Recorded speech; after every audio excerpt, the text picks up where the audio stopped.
Bonjour, pouvez-vous vous présenter pour nos auditeurs? Alors bonjour à tous, moi c'est Pierre Dejoux, donc je suis pompier professionnel à Limoges, pompier volontaire à Bessines. J'ai 27 ans, je suis arrivé ici il y a un peu plus d'un an maintenant, parce que j'ai été embauché à Limoges comme pompier professionnel. Donc c'est pour ça que je suis venu dans la région.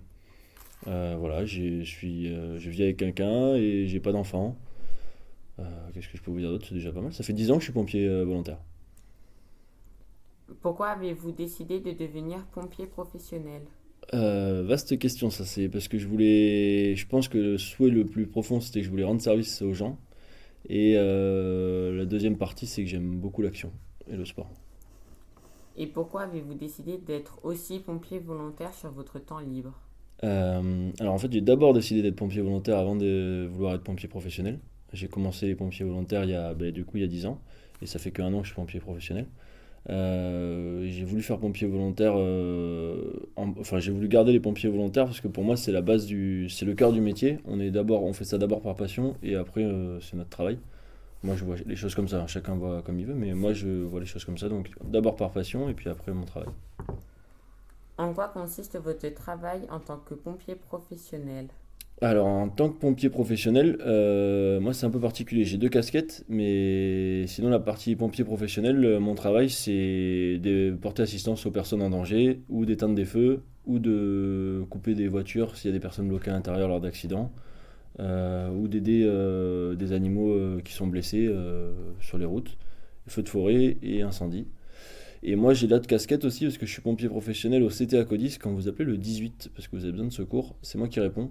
Donc là c'est la partie gestion, envoyer les pompiers, envoyer l'alerte et gestion des premiers secours au téléphone. Est-ce très différent de votre travail en tant que pompier volontaire? Alors la partie au téléphone oui parce que ça on le fait pas du tout en tant que volontaire. Par contre sinon chez les pompiers on a un gros avantage, c'est que du moment où on met le polo bleu avec floqué rouge, c'est exactement le même métier.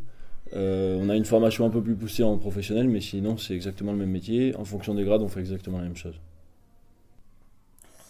Euh, Comment devient-on pompier professionnel? En France, il y a plusieurs moyens, mais en tout cas, c'est un concours de la fonction publique. On est fonctionnaires territoriaux, donc on fait partie du département. C'est un concours, donc moi j'ai passé le concours de grade de caporal. Maintenant en France, on rentre au grade de caporal. Même s'il y a des grades en dessous, le concours il ouvre les portes du grade de caporal. Il y a deux branches où on est pompier volontaire et dans ce cas-là on a une épreuve de français et une épreuve de pompier, culture pompier. Après on a un test sportif et un oral. Et si on n'est pas pompier volontaire avant, on a toujours du français mais avec des maths, niveau troisième de mémoire. Après le même test sportif et le même oral. Il y a juste au début ça change. Si t'es déjà pompier, t'as la culture pompier. Et si t'es pas pompier, t'as les maths. Voilà. Et Et ça, c'est à l'inscription. Pour tout le monde, c'est la même chose. On rentre, donc en fait, on passe notre concours. C'est un concours qui nous donne l'accès pour postuler par département. Une fois qu'on est sélectionné dans un département, c'est 3 mois, entre 3 et 4 mois de FI, de formation initiale pour tout le monde. quelles sont les études et cela dure combien d'années? Alors, les études obligatoires, il y a que, faut avoir le niveau bac, je crois, de mémoire. Faut avoir le niveau bac, donc bac pro, bac général, avoir 18 ans et la journée de défense nationale. C'est un autre nom maintenant, je sais plus. Il faut avoir ça. Et une fois qu'on a ça, on peut postuler au concours. Ça, c'est que pour le concours caporal. Après, on peut passer des concours pour entrer dans des grades supérieurs.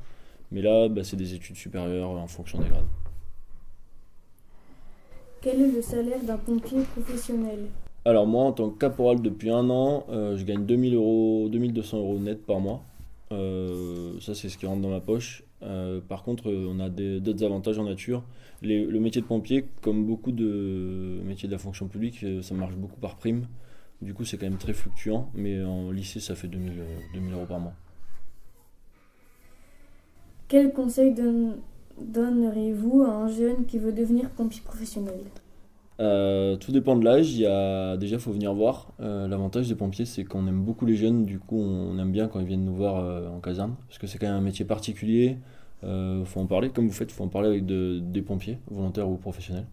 parce que c'est pas un métier anodin, même s'il y a beaucoup de côtés plaisants, le sport, le travail d'équipe, travailler que 3 jours par semaine, c'est un métier, il y a aussi beaucoup de côtés qu'il faut prendre en compte, hein. On voit des choses pas toujours jolies, on dort pas beaucoup, on est tout le temps en équipe, et ça, il y a des gens à qui ça peut pas plaire.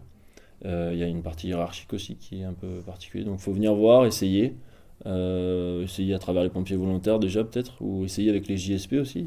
Puis là vous verrez si ça vous plaît, et puis après venez ou venez pas en fonction de ça vous plaît. Mais c'est un métier qu'il faut faire par passion, pas par obligation, parce que sinon ça marche pas.